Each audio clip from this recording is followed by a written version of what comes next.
Arzik. The Atlantic hurricane season officially starts tomorrow, which is June 1st. We have Storm Team 10 coverage tonight. Mark is here with your local forecast. Jason is talking hurricane preparations for us. But first, we dive into the Atlantic hurricane season report with the director of NOAA's National Hurricane Center. Dr. Michael Brennan, thanks for joining us today. Good to be with you. So last week, your agency released the first projections for the upcoming hurricane season, and it showed an 87% chance of an above average season. It looks like you have a graphic behind you. Can you kind of break this down for us? Yeah, so this is NOAA's 2024 Atlantic hurricane season outlook. So what you see here in the pie chart is the yellow is that we're forecasting an 85% chance of above normal activity in the Atlantic basin this year. So the main takeaway from that is this is our forecast range of the storms. We're expecting 17 to 25 named storms. So that would be systems that at least get to tropical storm strength. We expect 8 to 13 of those to become hurricanes, with 4 to 7 of those becoming major hurricanes, category 3 or higher. But the main message to everybody in southern New England is that you have to get ready for this hurricane season, regardless of what any seasonal forecast says. The risk is there every year, and you have to get prepared for whatever the season might bring to you. Right, and I know you're only predicting for, this upcoming season, but with the way things are going, does it look like this is going to be the new norm where we do have potentially more hurricanes? Well, we don't know. Every year plays out in a different way. There are different factors that play into both the large-scale patterns that go into determining the character of the hurricane season, but then there's also day-to-day or week-to-week variability in the atmosphere and the ocean that affects how storms behave, where they form, where they move. Last year we had an El Nino in place, which tends to suppress activity. We had 20 named storms in the Atlantic basin, but only 7 hurricanes and 3 major hurricanes.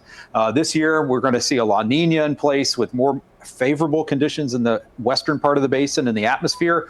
That, combined with record warm ocean temperatures across much of the Atlantic, is why we're forecasting such a busy year this year. So your agency also has some new tools to actually analyze and kind of forecast the hurricane season. Can you talk about those and how you guys are using them? Sure. Yeah, we have NOAA has a relatively new hurricane model that we're running called HAFS, the Hurricane Analysis and Forecast System. We run 2 different versions of it for every storm. It was introduced last year. It's being upgraded in July of this year to give us better guidance on forecasting the track and the intensity of the storms, but also the structure and how that plays into the hazards that are associated with hurricanes: storm surge, heavy rainfall, winds, surf and rip currents, tornadoes. So we really try to get people to focus on those hazards, not so much on the track and the intensity forecast. Right. All right. Very interesting stuff. Dr. Brennan, thank you for being here today and explaining, what to expect this upcoming hurricane season. As you mentioned, everyone does need to get prepared. So this was a good refresher on why to do that. Thanks so much.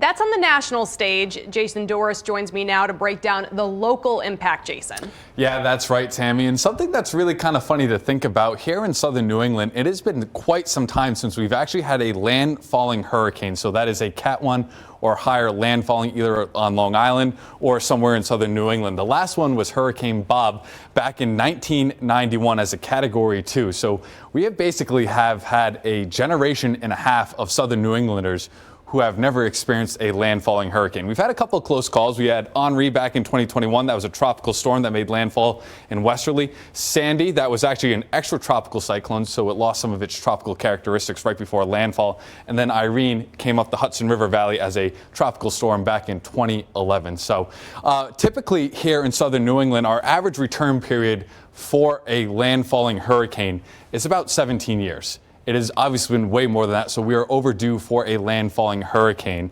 And so it is important to take this time before the storm is approaching to actually prepare. A couple things you might want to do is make a plan, prepare your emergency kit, make sure you have enough food and also some water in storage just in case you lose power. Know if you're actually in an evacuation zone. You might be surprised, but a lot of Rhode Islanders may actually be in an evacuation zone even though you think you're far enough away from the water, so you can check that out by just Googling it. And then also locate the closest shelter, especially for those pet owners too. Make sure it is a pet-friendly shelter.